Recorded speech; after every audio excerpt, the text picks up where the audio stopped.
Thank you very much. Guys,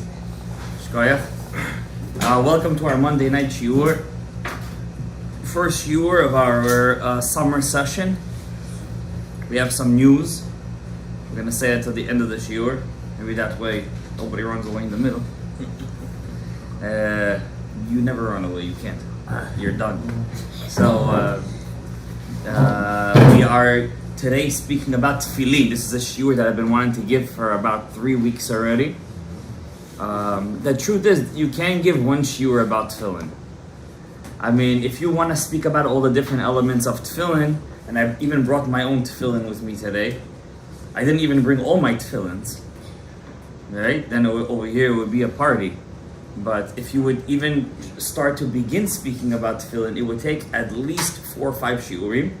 And you would have to devote one shiur about how Tefillin is made, how to put on Tefillin, what's in the Tefillin, and the last one you have to devote to the Kedusha of Tefillin, the holiness of Tefillin. But before we start, I want to say that our shiur is sponsored for the Hatzlacha and Chazara B'Tshuva of Shira Abigail Bat Ilana Tzivia, Shem Yirachem Aleah.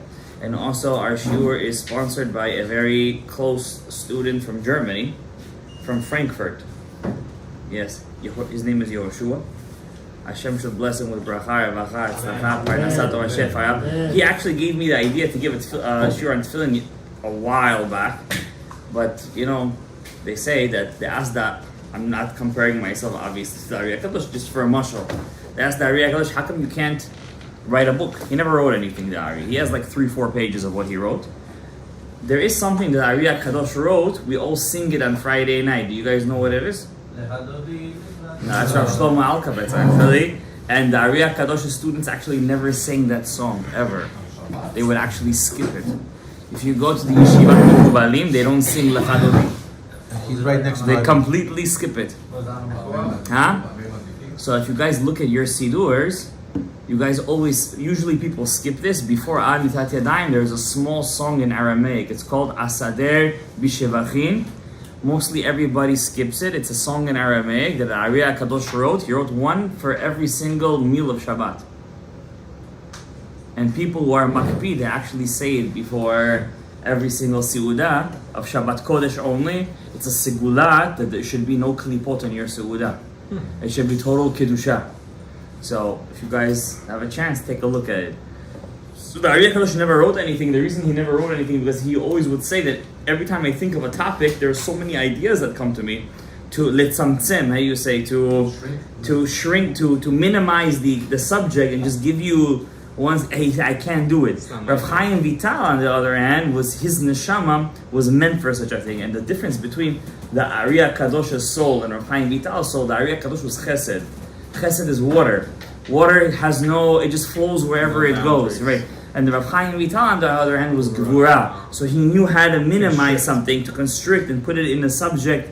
And that was, by the way, the Ari HaKadosh died when Rav Chaim Vital was about 32 years old. From 32 till about 60 years old, all Rav Chaim Vital did was take his Rebbe's works and put it in books.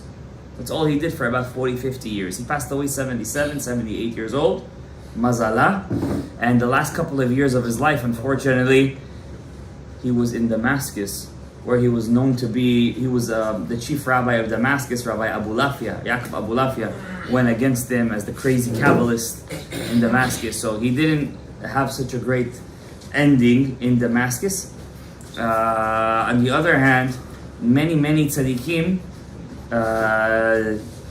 unfortunately, who delve in the secrets of the Torah never find a good ending.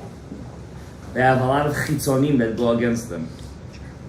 Unfortunately, Baal Shem Tov, for example, had probably the worst.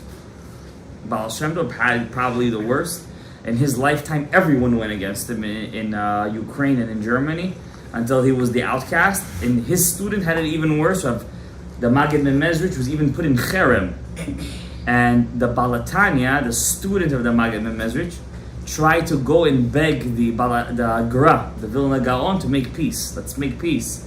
And the Vilna Gaon didn't agree to meet with him. So we see people who delve into the secrets of the Torah are never seen in a good light. Because the secrets of Torah, they obligate you. It's not just I'm doing something on the outside. Okay, I'm eating matzah. Okay, shkoyach, I'm eating matzah. Okay, I fulfill the mitzvah of eating matzah. I have to think that I'm eating matzah. I have to feel good when I'm eating matzah. It's a process, and people don't want to be obligated to do such things. They just want to come, do their duty. They said we did it, Laila Tov, and we're done. So the obvious Yetzer Hara negates against the secrets of the Torah. So even more so when you speak about Tefillin, Tefillin is a subject that I can't even begin speaking about. Like, I try to find, like, that's what the Ariyah Kadosh, I try to find an opening to start even speaking about it. I can't even, so many thoughts, so many different ideas. How does it work? Why is it black? Why is, there's a reason why Tefillin is black. Why is there a hair of the tail of an ox on your Tefillin? The hair on the top is the hair of an ox. The tail of the ox. Not just an ox. The tail. Right? And why is it 4 compartments on the top? Why is there 1 compartment on the hand? And why is it that some people wear 2 tefillins? What's the difference between Rashi tefillin and Rabbeinu Tam tefillin? Why do you sometimes see people change their tefillin in the middle of Shmoneh Esrei? Like, what is this, 2 tefillins? You know? And how come some people wear tefillin in mincha? How come I see videos of people wearing tefillin all day? How come they're small? Like, why is there a dalet in the back? Why is there a shin on the top? You guys ever pay attention? On your tefillin, one side the shin has 3 heads, one side the shin has 4 heads. If you write a shin like that in the Torah, is it pasud or kasher? 100% pasud the mehadrin. It's not just pasud, it's pasud the mehadrin. You know what I mean? There's so many different. Where do you start? Why do people wear tefillin in the morning? Why? What time can I start wearing tefillin? What can I do with tefillin? If tefillin is considered as detrimental to the Jewish people as tzitzit, then how come we don't wear it all day? When did that stop? Did they used to wear it all day? Like, there's so many things where you can start with, and that's why I have a very big dilemma. I don't even know how to start this, but all I could say is that if I don't start speaking about the difference between of Rashi and Rabbeinu Tam by 9:30, somebody has to knock on something, all right, with the glass. You know how they do on the thing. So my point over here tonight is to speak about the difference between Rashi tefillin and Rabbeinu Tam tefillin. Okay, and why is it even called Rashi and Rabbeinu Tam? Obviously, they're not the ones who came up with the invention of tefillin. That's just senile. That's stupidity at its best. Okay? When did they start wearing tefillin? Way before that. Avraham Avinu wore tefillin? Yeah. No, you didn't say that.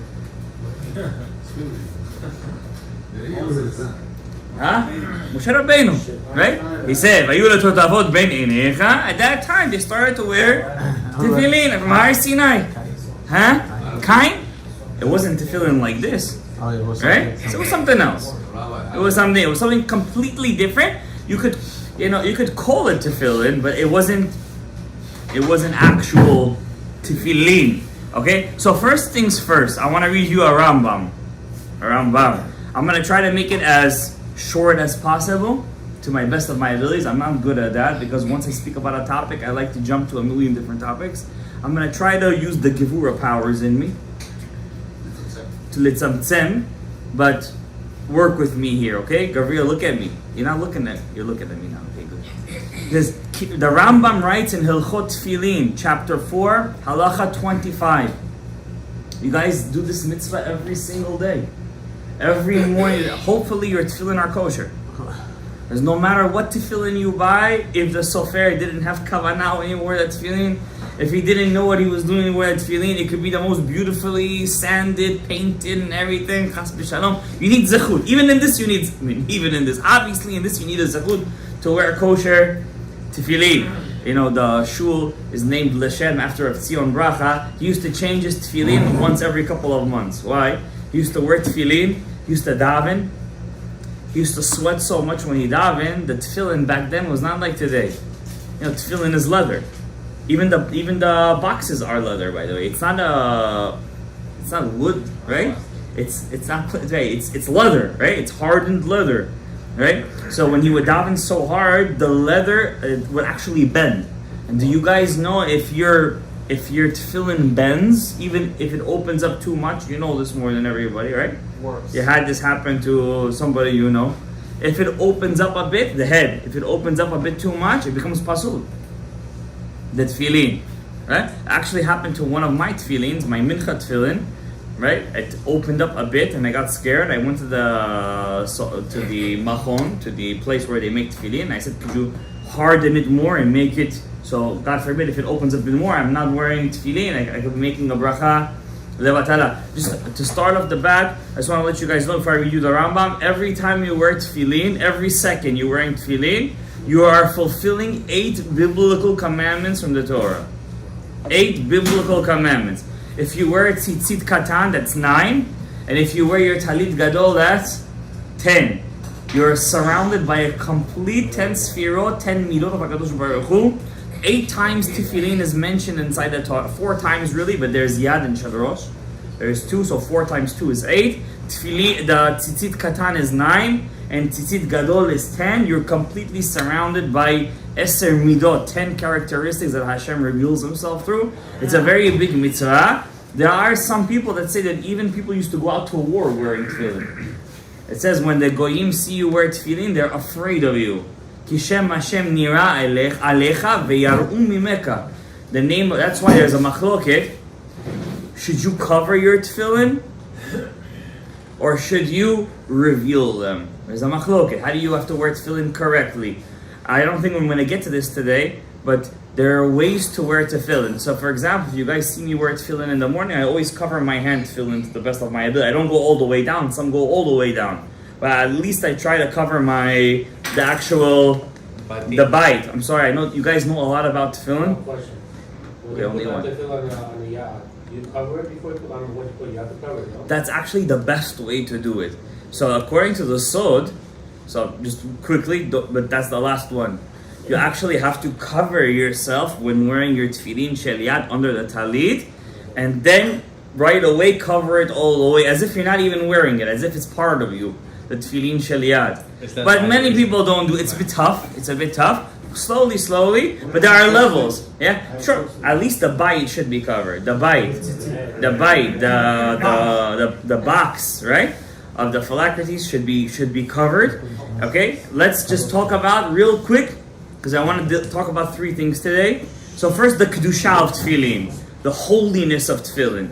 The Rambam says the holiness of tefillin. This is his words. The Rambam, the great. Anybody better than the Rambam?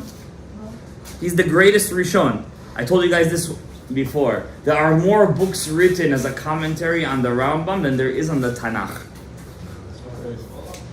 There are more commentaries have been written on Maimonides, on the Rambam's work, A Code of Jewish Law, than there has been on the Tanakh. The Rambam is right. So it says over here, Kedushat Tefillin, Kedushato Gedolai. The holiness of tefillin is very great. Kol zman shatfilin berosho shel adam v'al zero hu anav. Anytime you wear tefillin, you automatically transform into a humble person. Automatically. If you don't, there's something wrong with your tefillin. If you don't, let's say you see a guy starting a fight with his tefillin on. Something wrong with his tefillin. Him or his tefillin? His tefillin. Not him? It's impossible. Every time you wear tefillin, you automatically transform into a different person.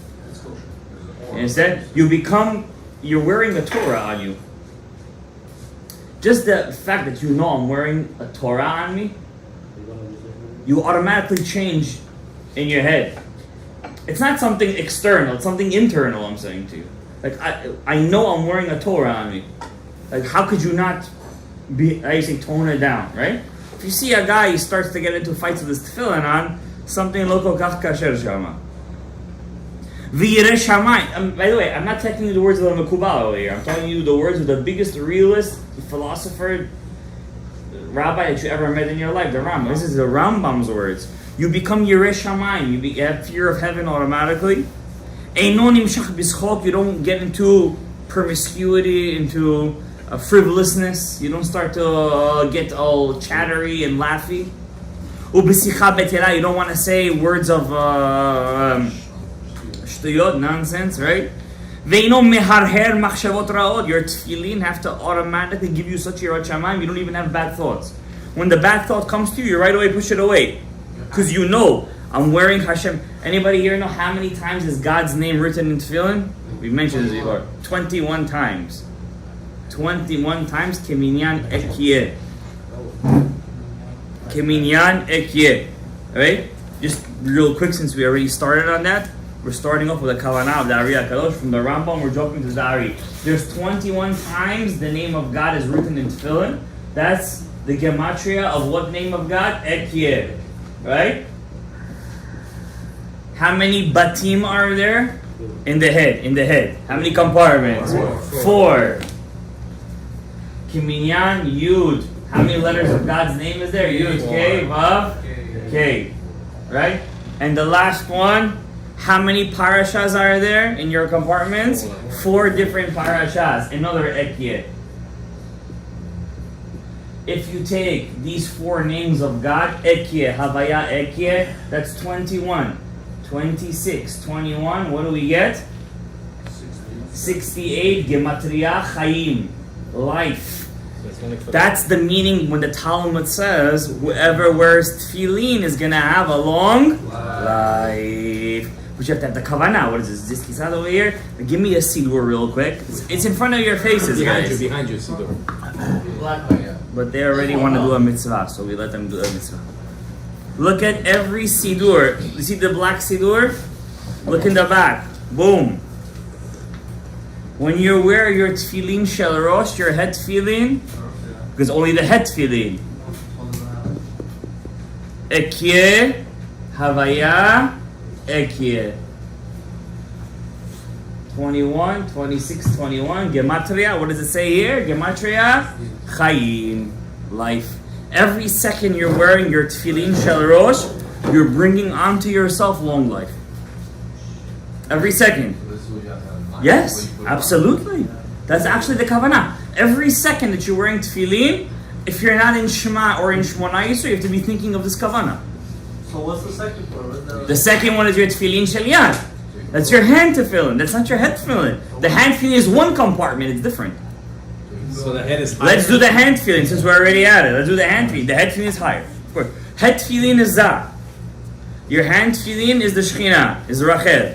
The head tefillin corresponds the positive aspect of God. The hand tefillin corresponds to the negative aspect, the female, the acceptor. The acceptor. That's why it's 1. Why is it 1? Just give me. Yeah, I'm a receiver. The head is 4. I have 4 different, right? 4 different compartments, right? In your head, you have 4 compartments. 1, 2, and then your tree of life, corpus callosum, has 2 compartments. 4. You have 4 compartments. The Chachamim knew everything, Rabbi say. In your tefillin is corresponding to the 4 aspects of your brain. Right? 1. Frontal, parietal. Right, the right lobe, left lobe, and the 2 parts of your corpus, the tree of life. And it's actually it's shaped like it's shaped like it. It's shaped like a tree, right? If you want to see Hashem, you're always gonna find it. If you don't want to see Him, nothing is gonna help you. It all starts with keter. It all starts with ratzon. You have ratzon, you'll do everything in life. You have no ratzon, you won't do anything in life. All you need is the seed. You don't need anything else. The water Hashem sends down. But the seed, you gotta plant it, okay? The seed. Ratzon is will. Ta'ava is desire. Ratzon is a will. I have a will. I need to finish. I need to do it. I will do it. I will read. I won't use English transliteration anymore. I'm done. I have a will. I'm tired, this, that, I wanted to say to you guys one thing. Just bring me back because we're almost at 9:30. Right? We have 7 minutes to 9:30. We have to reach Rashi and Rabbeinu Tam. I was thinking, this summer we have to make a small kollel over here. It was always been my dream to do that, to finish something over the summer and make a nice siyum, not a mega siyum with doyres and this and that. Why not? Yeah, only if you're gonna play the doyres. But so I said, one of the things that I want to do, first of all, we have to finish sugyot, one subject in halacha, one subject. Second of all, we could do a small masechet in Gemara, but not Megillah and Ta'anit. Everybody's doing that. We don't want to do what everybody's doing. But the third thing I want to do is to finish one kavanah in Shmona Yisrael with one real kavanah. Not like I teach you 5 mansapach. That's just kisat. That's just the baby stuff, right? Like one kavanah from the beginning to the end. But you know what I said to myself? But the problem is there's no ratzon. There's the desire, the seed is not there. You know why? Because it's hard to work. You have to, you know how you gotta take the Torah? You gotta take it as, I don't care if I'm down. I don't care if I did the biggest Aveira last night. I don't care. I wake up the next morning, I have a job to do. Imagine a doctor, the night before, he did I don't know what he did, a big Aveira. And then the next morning, he comes, I can't go to work anymore. You're gonna say, you crazy? He's not gonna say it, you know why? Because he's getting paid. He knows he's getting $300,000 for every single surgery he's doing. So he has motivation. He has motivation. He wants to do it. But even if he didn't have motivation, but he knows I have to do it tomorrow. It's my job. I don't come to work, I'm going to get fired. I need a job and pay my rent. You right? When you take upon yourself a mikzoah in the Torah, a profession. Torah is a profession. When we were by the Yam Suf, God said, I gotta listen to them because their profession is to pray. The Jewish people have a profession. Our profession is prayer. You ever see Muslims pray? They don't pray. What they do? They just say God is great. It's their prayer. That's it. And they bow down. Say this. It's not davening. It's not even what are you doing? What are you doing? What are you saying? You're not doing nothing. It's zero. It's empty. It's nothing. Kritmach, do they pray? Pray. No. Forgive me, Father, for I have sinned, and let me do more shtuyot. Then nobody prays. The only nation that prays, what do Hindus do? They meditate all day, as if they're doing something. It's all play, it's all shtuyot. The only nation that really prays, you can quote me on this, is the Jewish people. Nikuda. You come to shul for 1 hour, you're hitting shacharit, mincha, aravit, sefer Torah, tefillin, tzitzit, so much. You come into the room, mezuzah. When you come in, I have to bow down, I have to say this psukim. Do I do it with tefillin on or I don't do it with tefillin on? There's so many rules. How do I do it correctly? There's so many things going on. It's our profession. So same thing when I do with kavanot. When I deal with a mitzvah like tefillin. It's a mikzoah. It's a profession. I can't be lax in my... It's like today I'm going to do it, and tomorrow I'm not gonna do it. No, every day you're gonna do it. I'll give you a chidush from the Remez. You know the Remez or the Moshe Zachuta. You see, give me one of those red books that I use. Give me one of the red books. Yeah, give me one of those. Thank you. You see this book? This is Siddur HaReshash. See this? Look at it. Every page over here, for every word, you have like 4 pages. Okay, look at it. So he says over here, like you think of so many names of God as you're davening, so many names. Can you do the mitzvah with your wife and then come the next morning, you got late, you couldn't make it to minyan in the mikvah, so you just came to shul like that because I don't want to miss kaddish and kedusha. Whoever misses kedusha, you should know your day. You could come back for a gilgul for that. You know what? Not as an actual gilgul, you'll come back as an ibur. But I'm telling you, yeah, if you miss kedusha, you could come back in a gilgul for that, but not as an actual gilgul. God won't do that to you. You'll come back in ibur for that. Yeah, because when you miss kedusha, what did you basically do? I fulfilled the left part of my brain, but my right part of my brain is finished. I didn't do it that day. So I did the binah, but I didn't do the chokhmah. You hear what I'm telling you guys? If a person misses kedusha, what is he missing over here? He's missing the whole world. He's missing everything. You understand? Of course. No. If you come to shul, no, I'm not talking about if you come to shul and you're davening and they're way ahead of you. I'm not talking about that. I'm talking about a guy who decided I'm not coming to shul today.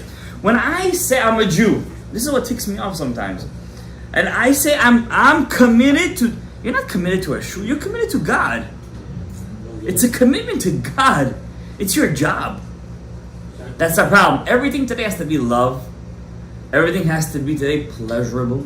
Everything today has to be, you gotta coax the person to do it. But we don't understand, but it's your job. You have to do it. You look at me. You have to do it. You must. If you don't, I'm telling you the truth. Spiritually, the day that you miss minyan, the right side of your brain is missing. Spiritually, you're missing your chokhmah. You have your bina. You daven Shemona Yisrael. Now, by the way, do you know scientifically if you have half a brain you could live? Yeah. Did you know that?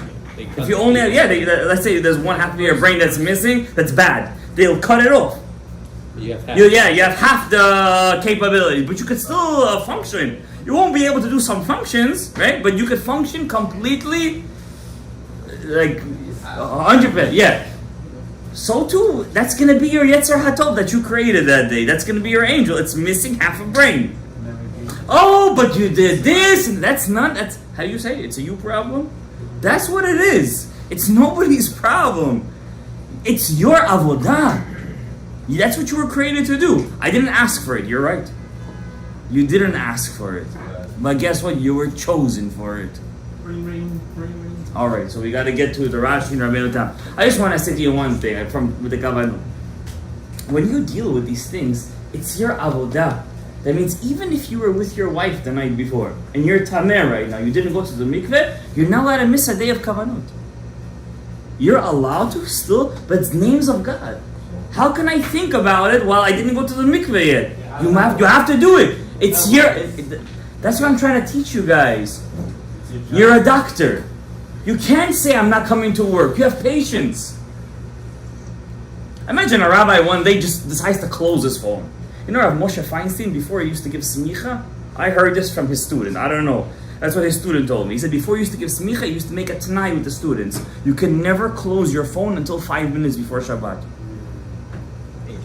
In case somebody has a last minute question right before Shabbat. Do you know there was a lady who used to call Rav Moshe Feinstein every single Friday just to ask him when his candle lighting? I'm not saying you're Rav Moshe Feinstein, obviously. I'm just letting you know that look how far he took his avodah. And that's why the world stands on 3 things. On Torah, avodah, and chasadim. What's avodah? Your tefillah. Tefillah is really avodah. It's really hard. It's very hard. The goyim will never do it. Never. To wake up every morning, 6:30, 7 o'clock, 7:30, 8:30, 9:30. I have to hear Kedusha. And you know, I'll tell you something even crazier. Do you know tefillah is not finished until you hear Birkat Kohanim every single day?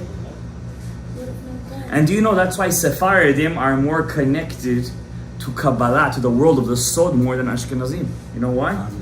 Because we always heard Birkat Kohanim. And Birkat Kohanim is connected to the world of Atzilut. It's connected, it's all connected. You understand? Not, what can you do? If you don't do it, you couldn't do it. You can't do it, you can't do it. So the Chazan has to try to make up for it, right? Right? All these things, see when we talk about tefillin, so many things pop up. Like you just try to find an opening. It's so hard to do it because it's all so interconnected. There's so much avodah. Tefillin is avodah. And back in the day, people used to wear tefillin every day. But really quick. Let me finish this Rambam. The Rambam says a person wears tefillin eno meharher machshavot raot ela mefaneh libo b'divrei emet v'atzedek. Person who wears tefillin, he doesn't think of bad things. He shouldn't. Because he knows he has 21 names of God he's wearing on him right now. How can I think of bad things when I'm wearing 21 names of God? לפיכך צריך אדם להשתדל ליאותן עליו כל היום. What does the Rambam say? A person should originally, what was the original mitzvah? To wear it kol hayom. What's kol hayom? Oh, you gotta go to work with your tefillin on, by the way. When the goy sees you with your tefillin, you have to say, yeah, this is my uniform. This is my uniform. Shalom aleichem. That's what we were originally supposed to say, right? And this is not the words of Ari HaKadosh. This is the words of the Rambam, Gabriel. Imagine you're cutting people's hair with your tefillin. You would have to wear gloves because your hands become tameh. Right? Shemitzvatan kachi. What does the Rambam say? What's the mitzvah of tefillin? To wear it when? All day. That's the mitzvah. Now you could understand why people used to be on such a high level back in the day. Because I'm wearing tefillin, I can't think of bad thoughts. So where is his mind always? In Hashem. So now you understand why he would say something and it would come true right away. You understand? One of the things I hate when people do this, Yeridat Hadorot. How do you say Yeridat Hadorot? The generation is low. things change. We're a low generation. Why do we sell ourselves low? I want to know. Why do we do that to ourselves? Because we don't want to work. We want to be free, but that freedom is really the opposite. And says the Rambam, Amru alav al Rav. There was a big rabbi in the Gemara called Rav, Rabbi Abba. He's one of the greatest Amoraim, Tanaim Amoraim. He was a student of Rabbeinu HaKadosh. Who's Rabbeinu HaKadosh? Rabbi Yehuda HaNasi. Shekol Yamav, all of his life, and he lived a long life. Some say he lived till 400 years old. Lo ra'u shalach arba amot belo Torah or belo tzitzit or belo tefillin. He never walked 4 amot, 6.5 feet, without Torah, tzitzit, and tefillin. That's Rav. That's why he's called the Rav. Not everybody gets the name the Rav. He got the name the Rav. Number 1, and this is the big mistake we all do. 3 things we're going to talk about. Real quick. When you're wearing tefillin, asur la'asiyach da'at. You're not allowed to think of anything else when you wear tefillin. Every second you finish a paragraph in your tefillin, you have to remind yourself, I'm wearing tefillin right now. I showed you this in the book. I'm going to show it to you guys again, because you have to be reminded about it. You see, in this black book, it's the best book, this black book. It's the best book. You're going to start using this soon. You finish a paragraph, what does it say here? Tefillin lo yasiyach da'ato mehem. The book is made in a way to give you a reminder. That's the mitzvah. You're not allowed to think of anything else. And if you go out for a second, it brings you back in. If you're not skipping and paying attention. If you really want to be, how you say in the Russian, the Ruskis, so you have to take your Ruski book and you have to write over there every paragraph. Tefillin, lo yasiyach da'ato mehem. Tefillin, don't think of anything else. But it's the halakha. Now I'm going to tell you a secret. How come you can't think of anything else when you're wearing tefillin? How do you seek to think of something else in Hebrew? Sach. Sach. Guys, what's Sach? Also Gematria? 68. That means if you think of anything else when you're wearing tefillin, you're breaking the life force that's coming down to you. Sach is 68. We said Eke, Havaya Eke. I'm always thinking of these 3 names when I'm wearing my tefillin shel rosh. Is what? Gematria Chaim. But if I think of something else, I'm doing Hesech Hadad. What am I doing? I'm breaking off that tree of life. You get it? See how everything is connected over here? Now, number 2. The Shulchan Aruch says in Orach Chaim, Siman Chavchet Seif Aleph. How do you remind yourself that you're wearing tefillin? You have to constantly touch it. You have to constantly touch it. Just the hand or the head too? It doesn't matter. The whole point is just constantly remind yourself. That's why in 2 parts of the tefillah, we touch our tefillin, we have to touch them. Kadosh.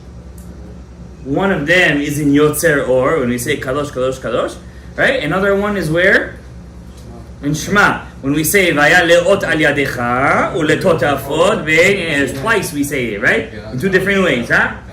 Yeah. In Ga'al Yisrael, we only touch our tefillin shel Rosh. Not everybody does that, by the way.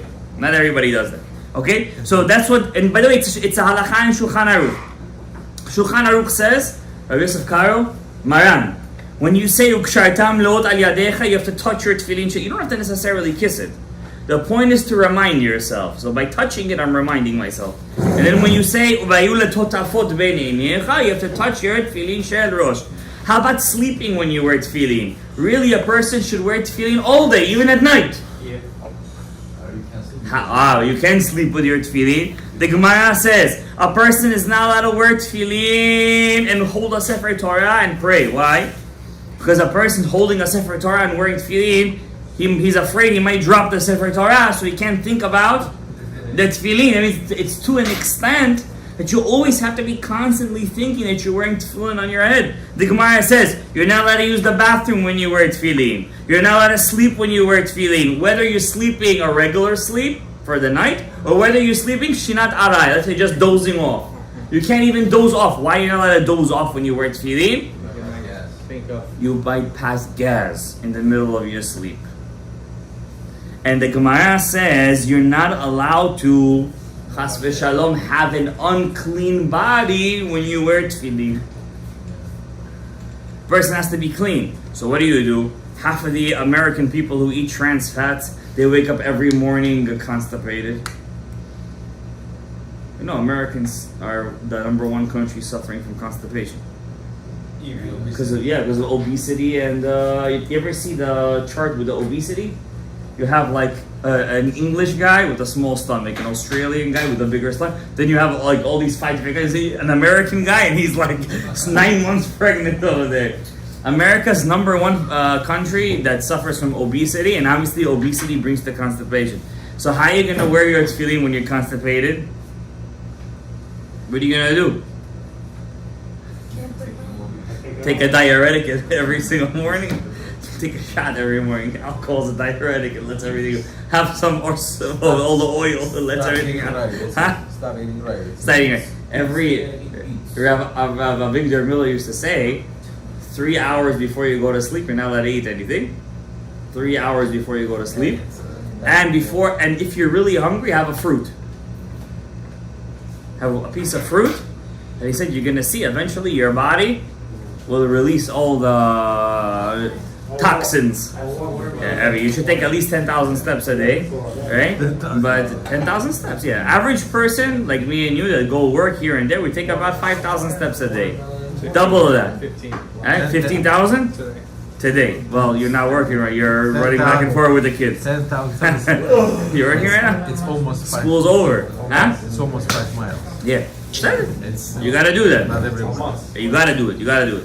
If not, before you go to sleep, you gotta take a walk. If you want to release, if you want to have a guf naki, if you want to have a clean body for wearing tefillin and really do it, how you say lechatchila, you have to make sure your body is clean. What if you have no choice? You're constipated. What are you gonna do? Should you miss tefillah without tefillin? You're not allowed to miss tefillah. What do you do if you're suffering? When I say really suffering, I mean suffering. Like you gotta, but it doesn't go. It doesn't go. You're only allowed to wear tefillin for Shema and Shmona Yisrael. Chik-chak, and then you gotta take them off. That's the kedusha of tefillin. With the bracha. By the way, same thing with going up to the Torah. If a person is gazi or something, he can't hold the Torah and, hope nobody hears it. He has to make sure he has a guf naki. Now, I'm not saying to go crazy. Some people hear these things, they get OCD about it. They start to go nuts. It all takes is about a week of training yourself. It's about 3 hours before sleep. Don't eat anything. And if you're really hungry, you have a piece of fruit, and you have to take at least 10,000 steps a day. Baruch Hashem, we all have iPhones today. We have the health app, right? That's it. Everything is over there. Everything is ready. Now, let's say a person wants to be kadosh, and he wants to wear tefillin all day. He wants to wear tefillin all day. But he's afraid he might fall asleep. What happens? Says the Shulchan Aruch, if a person falls asleep while learning, and his tefillin is on, if it's for, those guys who just doze off like this, for a couple of seconds, ben bir, right away, it's fine. Mutar, lechatchila. People do it all the time. People, now they're tefillin on, right? So it says over here, if a person is falling asleep while sitting down like this, ben birka. Why is it called ben birka between his legs? Because your head falls like this between your legs like this. You can't fall asleep for a long time like that. Right away, you wake up. That's not an isur. But according to the Ariya Kadosh, you're not allowed to wear your tefillin even if you feel like you're gonna fall asleep for 1 second. It's even borderline an isur according to the Ari.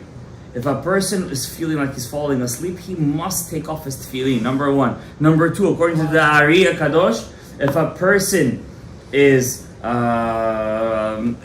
once it gets to sunset, he must take off his tefillin.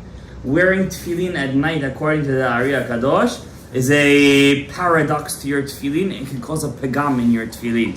So what does a person do if Rav Shalom he forgets to wear his tefillin that day? He has to, halacha always comes first. Right? The halacha is if you forgot to wear, it's sunset right now. You have how many minutes now to wear your tefillin without a beracha? 13 and a half minutes. 18 minutes in the summer, but 13 and a half minutes, not to confuse anybody. Benesh Mashot. Right? At least he should wear his tefillin quickly, say Shema Yisrael, and take it off. No beracha. Misafek. He can't say a bracha and tefillin. Now, it says over here, if a person is wearing tefillin and he's hungry Is he allowed to eat food while wearing tefillin? Have a snack, drink. You're not thinking of your tefillin when you're munching, are you?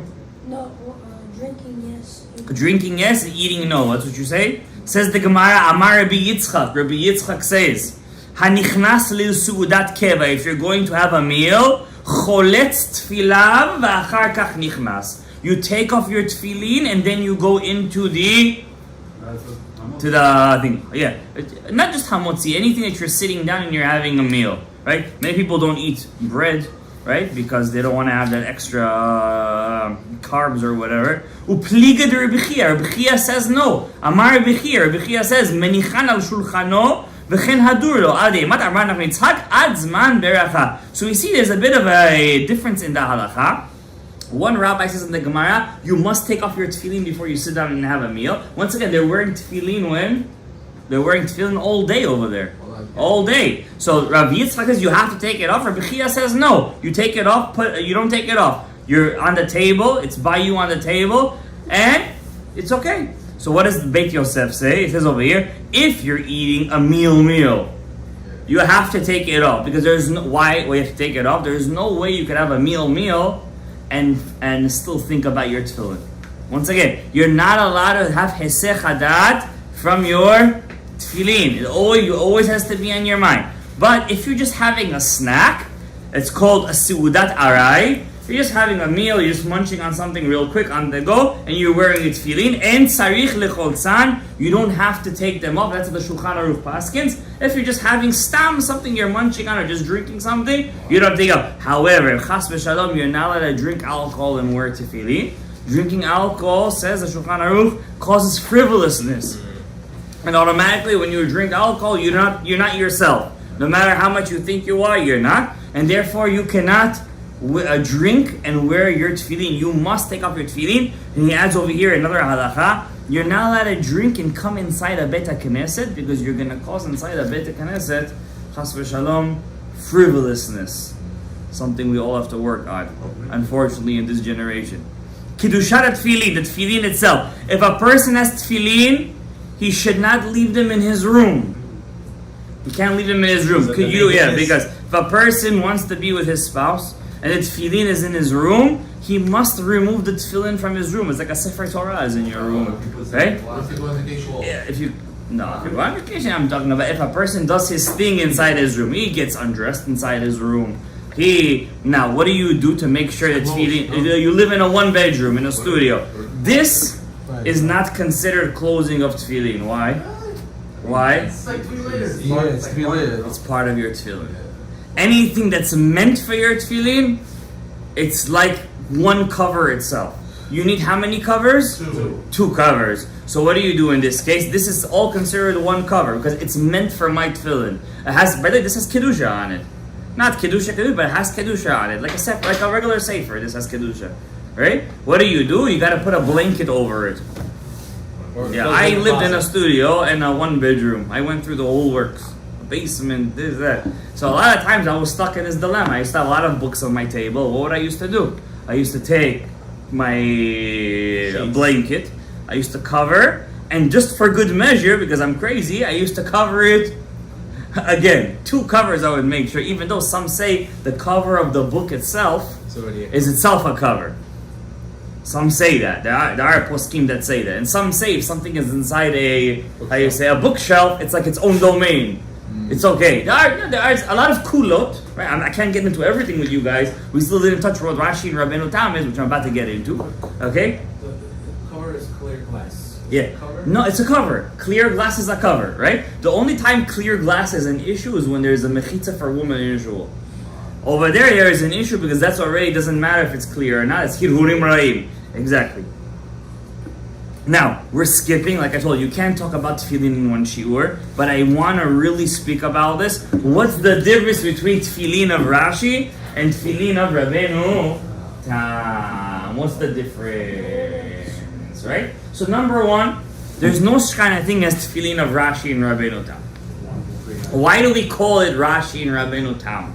Because when the first printers of the Talmud came out, the first time they actually everything back then was what?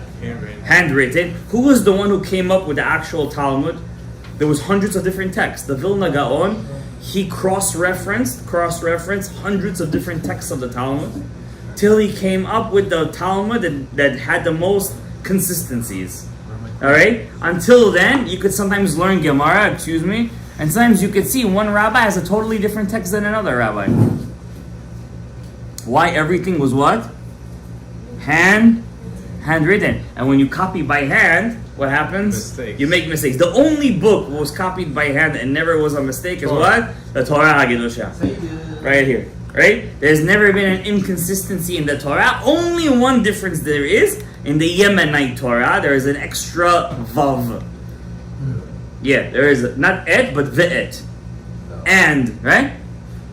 Yeah, you can still hear the Torah from their Sefer Torah. You can still hear it. But what's more true? Our Torah, that means without that vav, or theirs?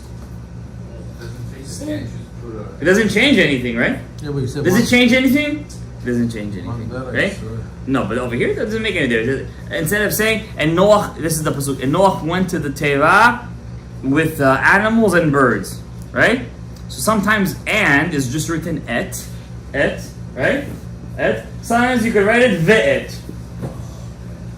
So one as an extra letter above. We don't write our Torah like theirs because we have Bukharians, Ashkenazis, Persians, Iraqis, Argentinians. Everybody has the same one. They have an extra vav. We're not gonna over here change because of their masor. You don't hear people saying wow, right? Do you read it wow? You read vav, right? It's 100% kosher. Our masoret, in this case, is stronger because you have rov. What's rov? Majority. Okay. So, but Bukharians, Persians, Iraqis, Ashkenazim, we're talking about 1,000 different denominations of Ashkenazim. Hungarians, Ukrainians, Germans, French, anything you did, all have the same exact Torah. Mamash, same letters, everything is the same exact thing, right? Just by the Temanim, because they have to be somebody has to be a bit weird. So they take the cake on this one, okay? So, what's Rashi, what's Rabbeinu? There's no such thing as Rashi and Rabbeinu Tam. When they first printed the Talmud, they decided, the printers, was from Hashem, that they're going to put a Rashi on the page. If you see the old Talmuds, Sansino Press, there was no Rashi, there was no Rabbeinu Tam, there was no Tosfot. This is an invention of about 600-700 years ago. Originally, when they learned Talmud, it was just the Talmud, which made it much easier, by the way. Because when you start to add different commentaries and ideas, you start to... That's why when you learn Shulchan Aruch, when we used to learn for our test, we wouldn't learn a Shulchan Aruch with all the commentaries inside. It would choke you. Right? Suddenly you're learning something, you go, what does this rabbi say? What does that rabbi say? What does he say? You would get confused. Too much information at one time. You would learn. Rav Ovadia Yosef, when he used to learn, by the way, Shulchan Aruch, he wouldn't even learn with the Ramah. The Ramah is the Ashkenazic footnotes. He would just learn the Shulchan Aruch. Once I get that down, then I could continue on to the Ramah. But I can't have it down because our minds are limited in their capacity and what they can get in one shot. It could be unlimited in how many things we could remember. But in a capacity of one shot, if we take too much in, what happens? It starts to burst. And then we just overkill. Okay? So same thing over here. Now, why did they say that? Why did they put Rashi on the Gemara? Why did they start doing it? It was such a simple commentary. Rashi, very interesting. If you guys ever learned Rashi, he doesn't even have a question when he starts his commentary. What does he just do? Basic commentary. You have to guess his question. From his commentary, you know what his question is. Right? And he did that on purpose. Why did he do that? Not to make it too hard on the learner. He didn't mean his commentary to be on the Talmud. Originally, his commentary was just notes. Like cliff notes. They would hand it out in yeshivas. It wasn't even called Rashi. It was called Kuntrus. The Kuntrus, the notebook, right? They would hand it out as cliff notes in yeshiva. That's what it was. Like the smartest guy's notes. They would go around. That's what it was. Then eventually, it was so sweet to the rabbis. It was so sweet that the printers decide to print it on the Talmud. Then much later, since the printing press in Gutenberg, Germany, whatever, became very famous, they decide to print alongside the Tosafot. What does the word Tosafot mean? Additions. That's all it means. All it means is additions. What was the point of the Tosafot? To give you a more inclusive view on the page. That means when I look at the page, do you remember all the shas at the same time? You don't. You just know what's on the page, right? The point of the Tosfot was to give you questions that are related from all the 36 Masechets. So when you learn Tosfot, suddenly you see a question from Masechet Makot, a contradiction from Masechet Sukkah. What's the point of that? To give you a more broader. That's why in Tosfot you always see a lot of times halacha l'maaseh. What's halacha l'maaseh? Halacha. He would paskin halacha for you in Tosfot. Rashi, does he ever bring you halacha down? Never. It's just a commentary. It's just coming to translate you the Aramaic into simpler words in Hebrew, right? Tosfot is not just coming to commentate; it's coming to paskin to you halacha. Now, the Tosfot itself was not written by one guy. It was written by more than 200 different rabbis. Okay? So when I say to you there is Tefillin of Rashi and Rabbeinu Tam, then you always have in the Yushvo some wise owl like that says, oh, they only came up with this Tefillin 800 years ago, it's all fake. You have to slap the guy in the face. Then he's gonna call the cops on you. It's okay. No. So, I'm saying a euphemism. Because he doesn't know what it is to begin with. He has no idea what he's talking about, right? His question doesn't even start. He's a fool. He doesn't know where it starts. And instead, he's the fifth son actually. We have to make a new son for the guy. Okay? So let's talk about what's Rashi. So it just happens to be when everybody used to learn Gemara, since they were the ones commentating when I learned the Gemara right away. They called it Rashi and Rabbeinu Tam. That's it. That's all it is. Okay? Now, what do they say? By the way, off the bat, Gabriel Chai, look at me. You're not looking. If I have Tefillin of Rashi, can I change it into Rabbeinu Tam Tefillin? I have a Tefillin. The box of my... Same box. Yeah. No, but let's say one of them wore off. I want to turn my Rabbeinu Tam box and take off the parashiot and take my Rashis and put it inside the box of my Rabbeinu Tam and just use the same box that I used to use for my Rabbeinu Tams. Yeah, and that's it. Can I do that? Yeah. No, it wasn't meant. I want to convert my Rabbeinu Tams into Rashis. You can't. It wasn't meant. We get it? I want to convert my Rabbeinu Tam into Rashis. You can. Just change the order. You just change the order. Change the order. Yeah, all I gotta do is change the order. That's all I gotta do. You can't do it. Can I do that? Intended for that. No, because Why not? What do you say? No, The Kavana wasn't there. Is No, that the same? You're awake? Baruch Hashem. the intention of it was there. Is it the same thing? Huh? Is it the same? Same parashiyot, different order. We're gonna learn about it right now. I'm gonna teach it to you guys really quickly what's the different orders. But I want to wake you guys up because I have a couple of sleepers over here.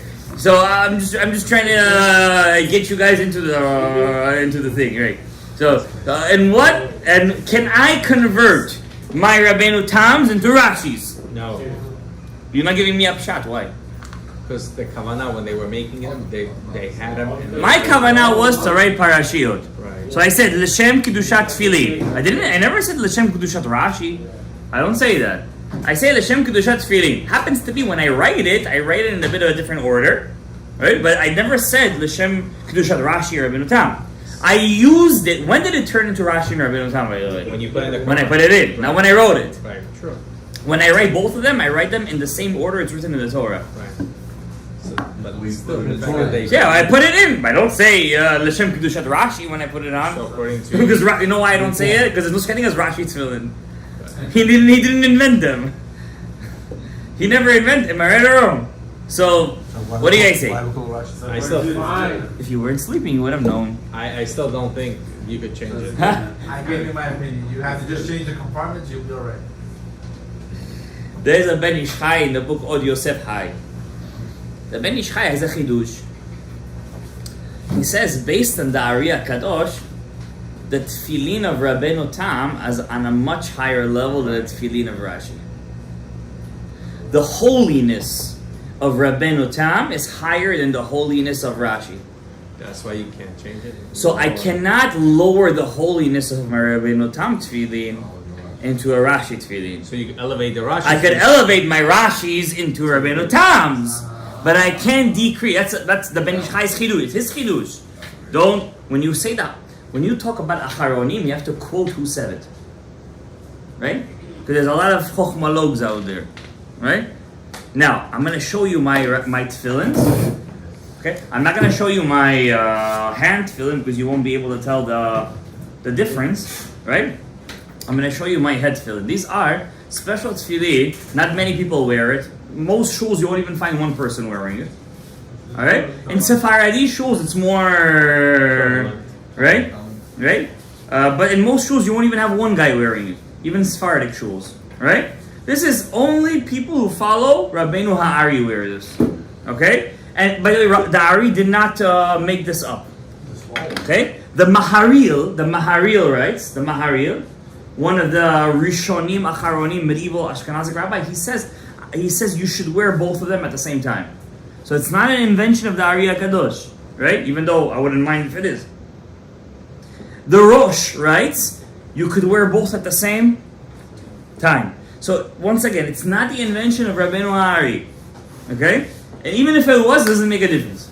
How do you know the difference? Okay? How do you know the difference between them? Only in the head you can tell the difference. The hair. All right. So you see, by the tefillin, there is a couple of things in tefillin that's halacha Moshe Messinai. One of them is the black color. Yeah, it has to be black, right? There's a Kabbalistic reason behind it. When I say in Pshat halacha Moshe Messinai, what am I basically saying? Accept it.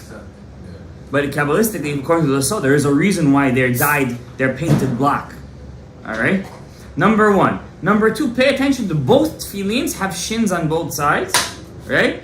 One, the wearer's right side, is with 3 heads. They both have 3 heads, and the left side of the wearer, and I'm saying specifically the wearer because if you're looking at me, the complete opposite, right? Has 4 sides. Okay, there is a reason why a shin is like that. We mentioned at the beginning of the shiur. Okay, and another interesting thing about that tefillin, you could tell the difference between which one is Rashi and Rabbeinu Tam by the hair of the egel that they put on it.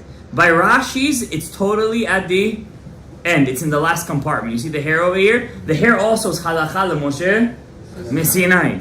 It's from Moshe Rabbeinu.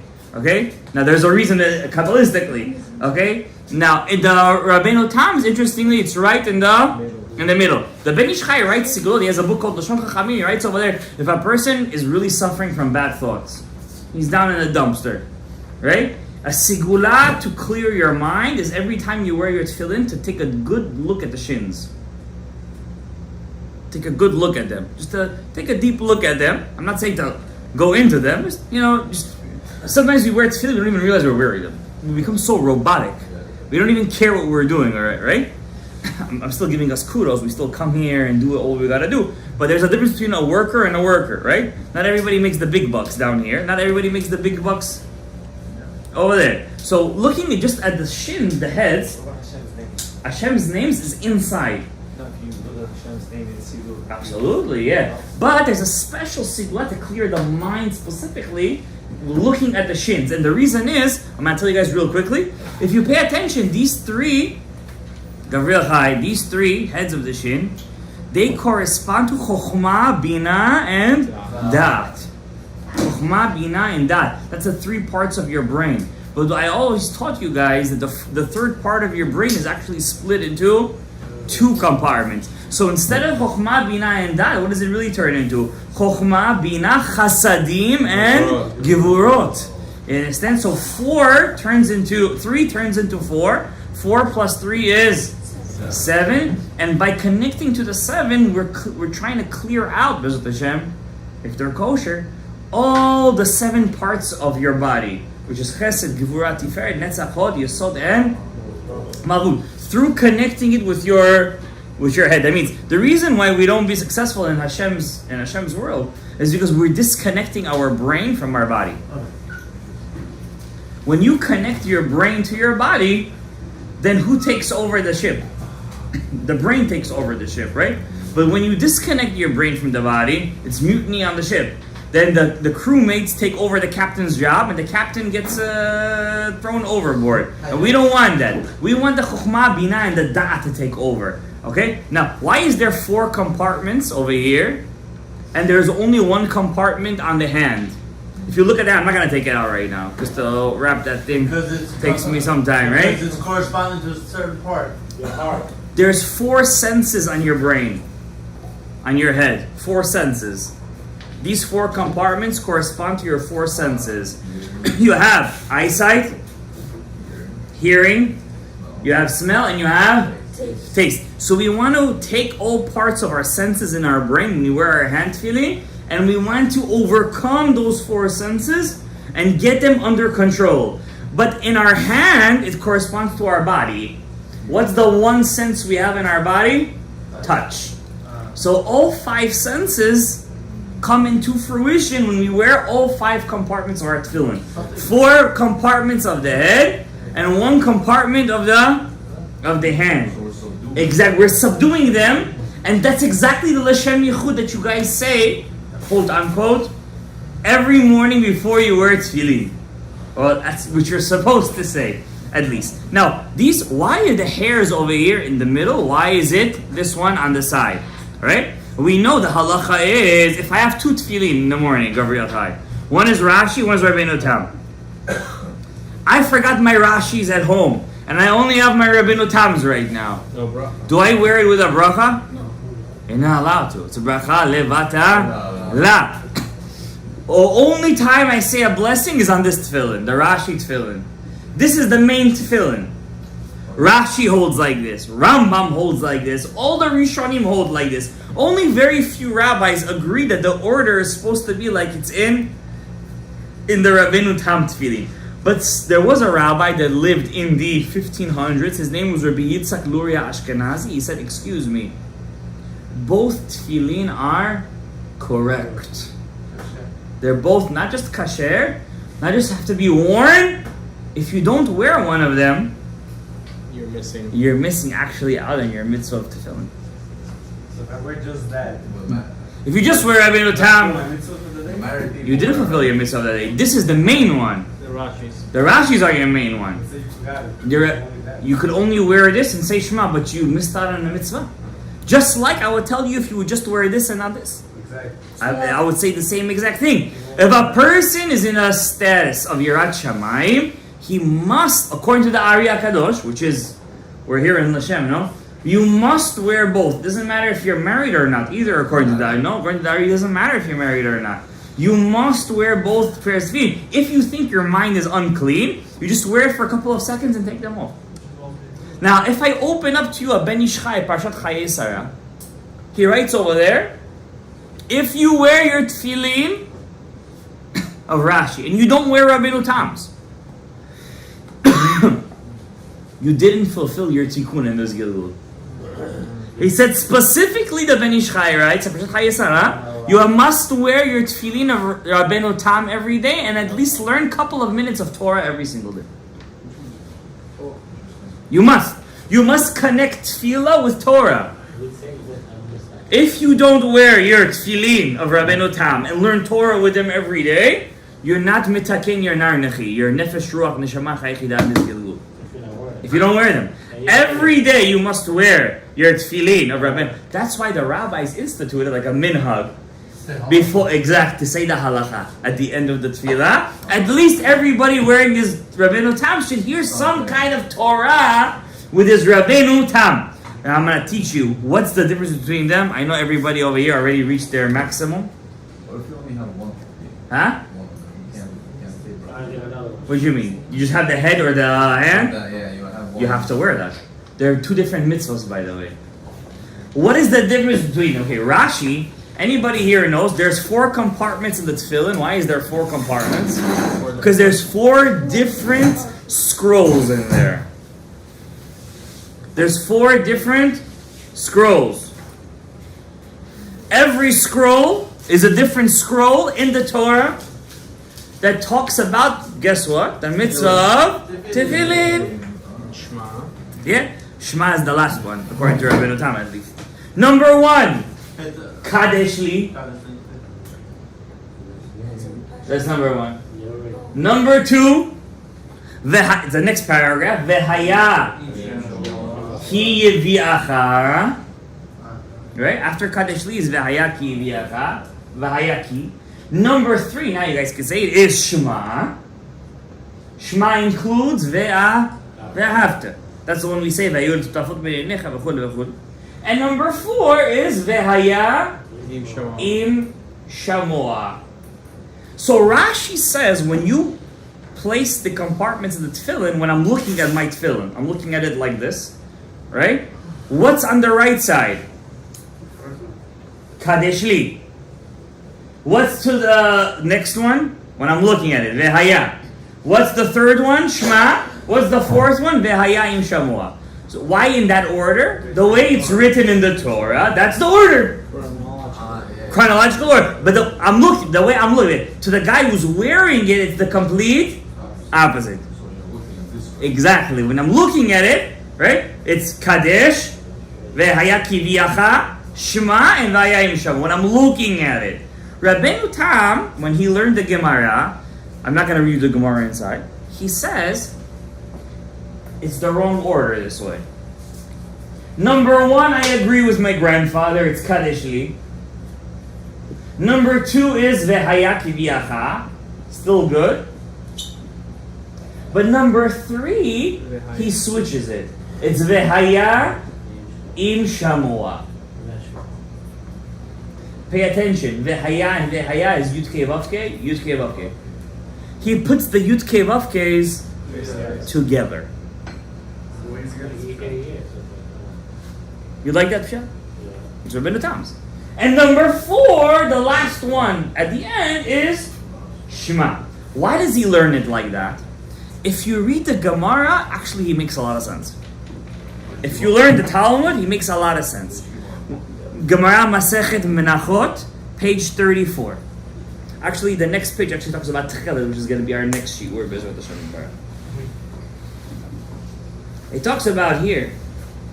Says Rabbeinu Tam, the Gemara says when you have 4 scrolls, it groups the first 2 together and it groups the second group together.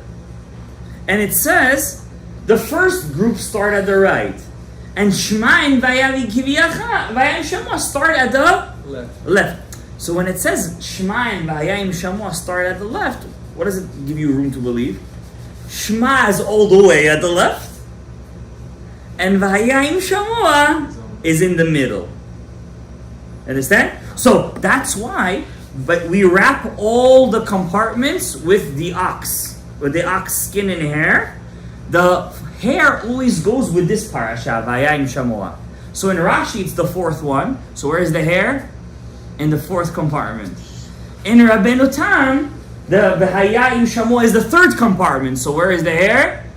In the middle, right in the 3rd compartment. It's right in the 3rd compartment. Now, when you wear your tefillin, there's so much to talk about tefillin. It's so interesting. So interesting. When you wear, because you're sitting right next to me, I can't help it. So when you wear your tefillin, what kavanah am I supposed to have? There's a lot of good kavanot over here. Number 1, the earlier you wear your tefillin, the bigger mitzvah you do. The earlier in the day. Every second you said Yeah. 8 mitzvot. Every single second you do 8 mitzvot midoraita. 8 mitzvot midoraita. 8. Okay? Now, especially if you wear both of them at the same time. I'll tell you something crazy, Eli. You have to work together? Huh? You have to work together? I can't hear you. You have to wear them together. Listen, it depends on your Yirat Shamayim. I never tell to a person he should do a Hasidut if he's not ready for it. Okay? I'm not over here trying to advertise Rabbeinu Tam tefillin or 2 small tefillin. That's not my job over here. I'm giving you a lum this year to the best of my ability of what's tefillin. Okay? Now I understand our Yetzer Haras want to sleep, but our Yetzer Hados want to listen to Torah. Okay? What was I saying? What's the kavanah? I already hinted at the beginning of my shiur. The Rashi and the Rabbeinu Tam also correspond to the two parts of our brain. Also correspond to it. That's why they're both placed right in the middle. When you wear your tefillin, they have to be placed in the right spot. We didn't even touch that subject. We can't. It's too much. Okay? They must be placed on your skull, not on your forehead. It has to be on your skull. Okay? Also, the dalet. By the way, this dalet over here corresponds to Le'ah Imenu. Both Rashis and the Both of them. Just one is in Chokhmah, one is in Binah. That's why when you wear... So, Rashi is the lower level. It's the one that's needed. That's why it's a chiyuv. You need to have Binah. Without that, you're dead. Right? Rashi corresponds to the Binah, the left lobe. Rabbeinu Tam corresponds to Chokhmah. That's the right lobe. You understand? When you wear both of them together, why do we wear both of them together? Could you live one without the other? You can't. So the Ari says you have to connect them. Right? What's higher? Chokhmah or Binah? Father or the mother? The father is always higher. Therefore, when we wear our tefillin, what goes on the top? The Rabbeinu Tams. What goes on the bottom? The Rashis. But you say the bracha on the Rashis. We say them together because they're both real. That's the difference. When you wear them separately, and I'm not advertising the usual way. When you wear them separately, you have no choice but to have kavanah only on one of them. You can't have kavanah on the real Rabbi say you have to wear them separately, no? Yes, Rav Yosef was a very big advocate to wear them separately. He held that it's very hard to wear two at the same time. That's Rav Yosef. Okay, no, that's what he had. Rav Yosef also said you can't go to a hot mikveh on Shabbat. But yet the whole world goes on a hot mikveh on Shabbat. Said there's a lot of poskim, there's acharot. He said it. Listen, there's no monopoly on Torah. You should know that.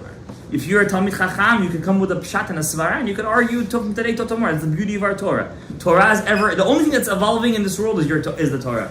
Everything else is de-evolving, not evolving. So Rashi is Binah. Rabbeinu Tam is Chokhmah. Yeah, Chokhmah is the male. He's on the top, right? And that's why Mekubalim, when they wear their Rabbeinu Tams, they actually cover them. Yeah, well, they keep. Because Abba is always quiet. You can't tell that he's there. Silence is Abba. Binah is always loud, so they reveal the Binah. It's always in a revealed state. Same thing with the hand. Where does the Rashis go? On the top. Over here, closer to the pen. Yeah, because when I pick up my hand, it's going to be on top. Right? And over here is where my Rabbeinu Tams. Okay? That way, and when I close them, when I wear them together, I put one under the other. So Right? The Tam is always on me. He's always covered. Rabbeinu Tam always has to be covered. He's special. Not the Rabbeinu Tam. The Chokhmah is special. Right? And by wearing both of them, you're fulfilling your mitzvah of tefillin to the maximum. Now, there are some people that wear tefillin during mincha. Those are called shimusha rabbah. Really quickly, what's shimusha rabbah? There it is. Different. It's Rashi tefillin, but they're at least 40 millimeters. 40 millimeters and bigger. They're big tefillin. Those are special. It's Rashi's inside only. The same order as this one. When you wear those during mincha, it's as automatically you're wearing both at the same time. Exactly. Why can't you And do it only in the morning? you can't do it in the morning. It doesn't work. In the mincha time, they work like that. What's the mystical reasoning behind it? Oh, because shimusha rabbah. You see, we start off our day. We need avodah, so we work. And mincha time, I'm supposed to already be on that high spiritual level where I could combine them in one house. You understand? And during the morning, I can't do that. I just started my day. I wear them separately. But in the evening time, I'm supposed to be on that level, theoretically speaking, that I can wear them all in one. May Hashem Yitbarach bless everybody over here with Kedusha Tefillin. Hopefully I see you guys tomorrow morning early wearing Tefillin, Kedusha, B'simcha, B'ru, Tadeliba. As Rabbi Brona says, though I was happy one day. Why was I happy one day? Because I wore Tefillin one day. Hashem should bless us with bracha, with real kedusha tefillin. With the real, may all our tefillin be ksherim b'zat Hashem yitbarach. Real kavanah. May we be zocheh lekol midah v'chen yasmenu. Amen. Rabbi Hananiah ben Akashia, Amen.